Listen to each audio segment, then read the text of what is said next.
میں chairman international woman rights movement Azad Kashmir Sardar Farooq Arshad آپ کی خدمت میں حاضر ہوں جی، اور اپنے ورلڈ صدر رانا بشارت علی صاحب سے بھی یہ کہتا ہوں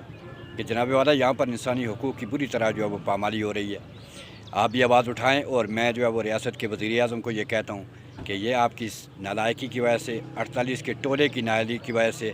آج ریاست کے ادارے اور عوام آمنے سامنے دونوں سائڈز کو میں یہ کہوں گا، ریاست کے جو ملازمین ہیں وہ بھی ہمارے بھائی ہیں، خون ان کا بھی گرے گا، نقصان ہمارا ہے، اور عوام کا گرے گا تو پھر بھی ہمارا ہے۔ عوام اپنے حقوق کی جو وہ جنگ لڑ رہے ہیں، پروٹیسٹ کرنا ان کا جو وہ رائٹ ہے، انہوں نے کوئی گمراہ کوئی چیز ایسی جو وہ نہیں توڑی، لیکن جہاں پر آپ جو ہے وہ ریاستی مشینری کو لگاتے ہیں تو وہاں پر آپ اپنی بچت کے لیے، اپنی مراد کے لیے، اپنی ایشو کے لیے جو ہے وہ غریب کا جو وہ نقصان کرتے ہیں۔ دونوں سائڈز کے جو لوگ ہیں وہ ہمارے اپنے، دونوں کو کہوں گا صبر و تحمل کا مظاہرہ کریں۔ عوامی ایکشن کمیٹی کے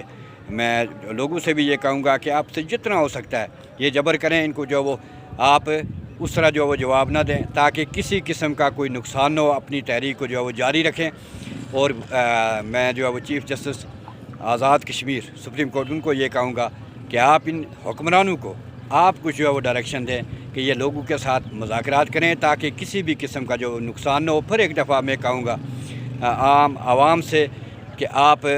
نہ اپنا نقصان کریں اور نہ کسی جو ہے وہ اور کا نقصان کریں۔ اگر آپ یہ جو ریاستی مشینری لگائی گئی ہے، جو تشدد کر رہی ہے، جو راستے جو وہ بند کر رہی ہے،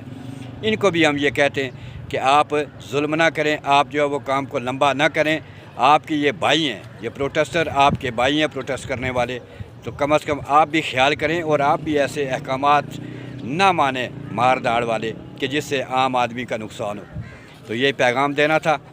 چونکہ ہماری طرف سے پیغام یہی ہے کہ کہیں بھی انسانیت کی کسی بھی جگہ تو جو وہ تذلیل نہیں ہونی چاہیے، حکمرانوں کی نااہلی کی وجہ سے، 48 کے ٹولے کی نااہلی کی وجہ سے، پی ڈی ایم کی نااہلی کی وجہ سے۔